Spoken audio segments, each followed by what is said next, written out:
assistindo Saúde e Beleza. No programa de hoje, confira uma reportagem especial sobre o afeto entre pai e filho.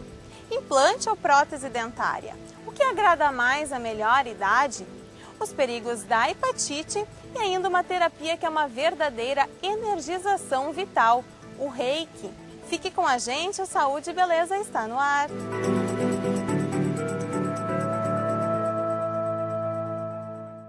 Na maioria das vezes, ele é visto como herói. Mas na sociedade atual, onde o número de separações é cada vez maior, a relação entre pai e filho pode ser afetada. Veja na reportagem a seguir por que é importante manter esses laços paternos sempre fortalecidos. As histórias de Rafael e Sérgio são exemplos de amor para os seus filhos. Eles não se conhecem, mas a rotina de vida é parecida e a dedicação paternal é constante. O que a gente procura passar para as crianças é o cuidado com o meio ambiente, respeito ao próximo, tá? Respeito aos mais velhos. Então isso são coisas que eu aprendi com os meus pais e que minha esposa também tem muito firme, muito sólido nela. E é o que a gente procura e quer passar para os nossos filhos. O que mais me deixa tranquilo e o que eu busco é a felicidade deles, independente do que eles façam, do caminho que eles sigam, da profissão que eles sigam. Tá? O que eu mais quero, o que mais me deixa hoje tranquilo é ver a felicidade deles naquilo que eles estão fazendo. Então, qualquer que seja o caminho que eles forem optar, profissionalmente falando, digamos assim, eles estando felizes é a minha realização. O caso de Sérgio é mais um daqueles que foi necessário acionar a justiça. A mãe praticou alienação parental e ele não poupou esforços para ter a guarda da filha. Eu não queria ter entrado com o procedimento judicial, mas foi necessário o procedimento judicial e eu ia esgotar todos os meios jurídicos legais para chegar onde cheguei, custasse o que custar.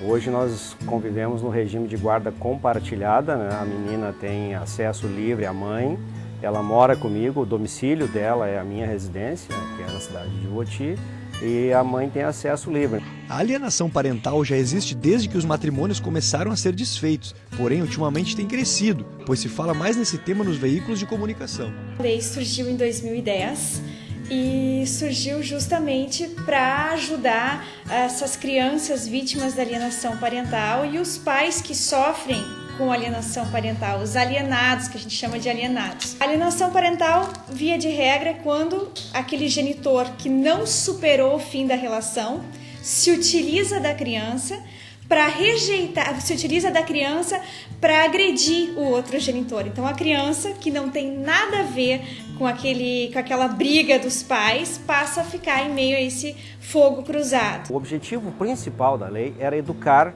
a sociedade para dizer para eles, olha, sem um dos pais, a criança é incompleta. Sem um dos pais, a criança não é sadia. Logo, uma criança que não é sadia, ela não vai ter um futuro sadio e nós não vamos ter uma sociedade sadia.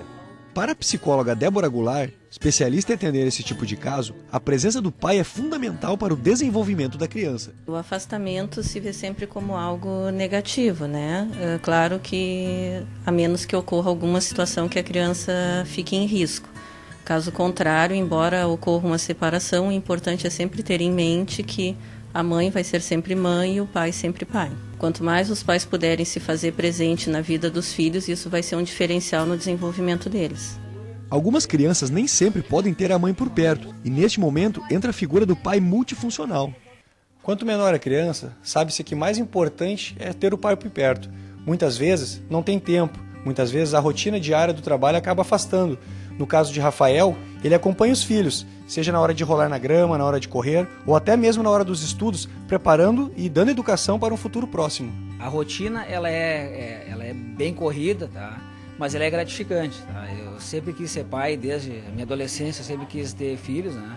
E eles me completam, me preenchem, mesmo sendo corrido a rotina.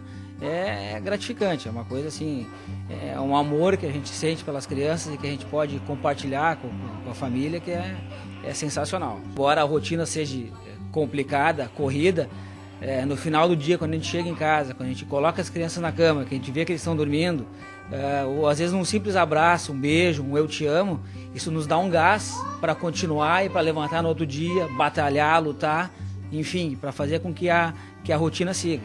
Uma criança, né, só será feliz se tiver o carinho de ambos os pais, mesmo que separados. E o tempo máximo com cada um é o mínimo que a criança pode ter. Na verdade, todos ganham com isso, né?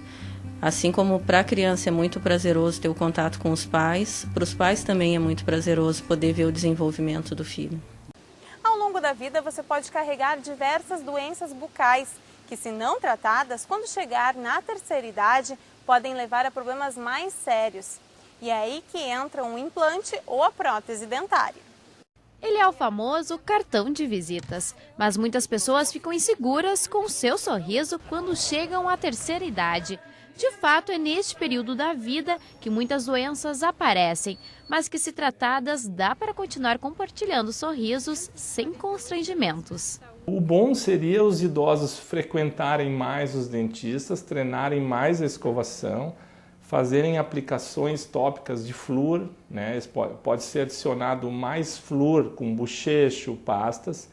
Por muitos anos, quando se sentia dor e a aparência dos dentes estava danificada, a única saída era a extração. E para suprir a necessidade dos dentes, era indicado o uso de próteses dentárias. Segundo uma pesquisa da Organização Mundial de Saúde, 15% da população brasileira ainda usa algum tipo de dentadura. Na terceira idade, ainda hoje no Brasil, né, é considerado o nosso país um país até dos desdentados. O número de indivíduos que já perderam muitos de seus dentes, ou até, por dizer, todos os seus dentes, portadores de dentaduras, próteses totais, ele é grande no nosso país.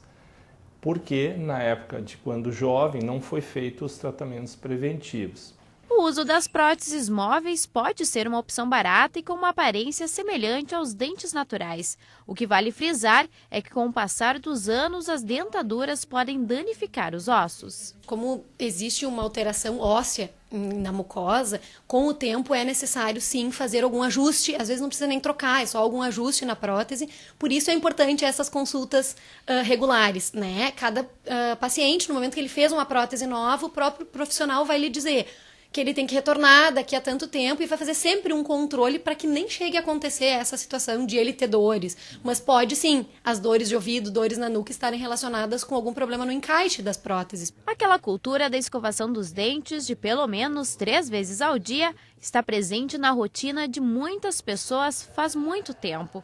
Porém, quem não teve esse incentivo desde pequeno, é difícil manter este hábito. É por isso que muitos idosos apresentam doenças como a periodontite. O que é isso? Bactérias que entram entre a gengiva e os dentes num indivíduo que tem baixa imunidade, não precisando do açúcar, ele vai perder o osso que sustenta o dente. O que é o periodonto? É o tecido que está em volta do dente. Esse tecido ele tem que estar sempre saudável, com o menor número de bactérias possíveis. Uma tecnologia que surgiu no Brasil por volta dos anos 2000 solucionou o problema de muitos idosos. Foram os implantes dentários. Ainda bem que hoje nós temos os implantes. Então, muitas vezes o idoso já chega na nossa clínica sem os seus dentes. Então, nessa situação, se ele tiver boa qualidade e quantidade óssea, poderá se pensar em substituir um dente, um grupo de dentes ou todos os seus dentes com o que a gente chama de implantes dentários. Os implantes são cilindros de titânio que, quando em presença de um bom osso em qualidade e quantidade, servem de anteparo para a colocação de próteses individuais ou totais.